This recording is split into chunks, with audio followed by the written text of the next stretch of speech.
देवशयनी एकादशी की कथा। एक समय की बात है, धर्मराज युधिष्ठिर ने भगवान श्री कृष्ण से पूछा कि हे केशव, आषाढ़ मास के शुक्ल पक्ष की एकादशी का क्या नाम है तथा इसे किस देवता के लिए किया जाता है तथा इसे करने की विधि क्या है और इसे करने से क्या फल प्राप्त होता है, यह सब कुछ मुझे बताइए। तब योगेश्वर श्री कृष्ण कहने लगे कि हे धर्मराज, जिस कथा को ब्रह्मा जी ने नारद जी से कहा था वही कथा मैं आपको सुनाता हूँ, ध्यान से सुनिए। एक समय की बात है, देवर्षि नारद जी ने ब्रह्मा जी से इस एकादशी के बारे में जानने की उत्सुकता प्रकट की।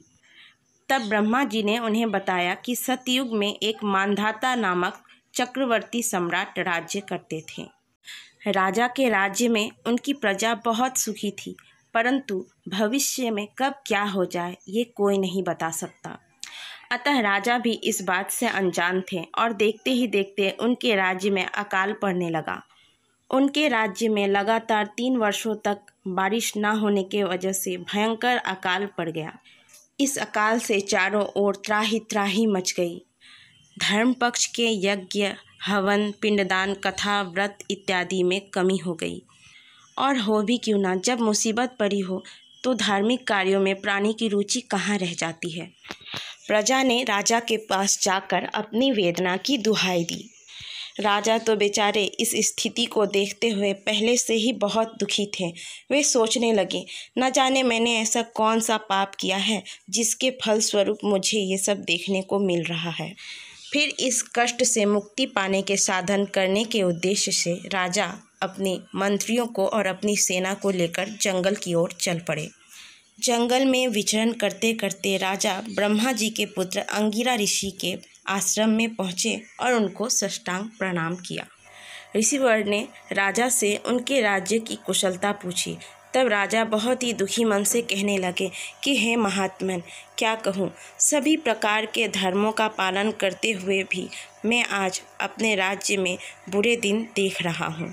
मैं अपने राज्य को बचा नहीं पा रहा हूँ। न जाने पिछले जन्म के कौन से कर्मों के वजह से मुझे ये सज़ा मिली है। राजा की बात सुनकर अंगिरा ऋषि ने कहा कि हे राजन, सब युगों में उत्तम सतयुग है। इस युग में किए गए छोटे से पाप का भी बहुत बड़ा दंड मिलता है।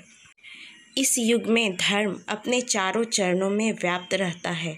ब्राह्मण के अतिरिक्त किसी को भी तप करने का अधिकार नहीं है, जबकि आपके राज्य में एक शूद्र तपस्या कर रहा है। इसी वजह से आपके राज्य में अकाली आई हुई है। जब तक वह शूद्र काल को प्राप्त नहीं हो जाता, तब तक आपके राज्य की अकाली नहीं समाप्त होने वाली है।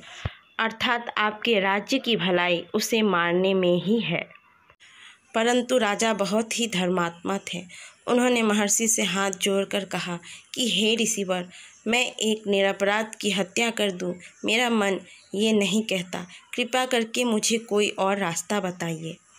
तब ऋषिवर ने राजा से आषाढ़ मास की शुक्ल पक्ष की एकादशी को करने का सलाह दिया और कहा कि इस एकादशी के व्रत को करने से इसके प्रभाव से वर्षा अवश्य होगी। राजा अपनी राजधानी में लौट आए और चारों वर्णों सहित विधिवत एकादशी व्रत का पालन किया। एकादशी व्रत के प्रभाव से राजा के राज्य में वर्षा होने लगी।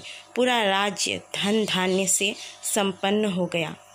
तो दोस्तों, ये था देवशयनी एकादशी का व्रत का कथा। ब्रह्म वैवर्त पुराण में देवशयनी एकादशी के विशेष महत्व का वर्णन किया गया है। कहा जाता है कि इस व्रत को करने से मनुष्य की सारी मनोकामनाएं पूर्ण होती हैं।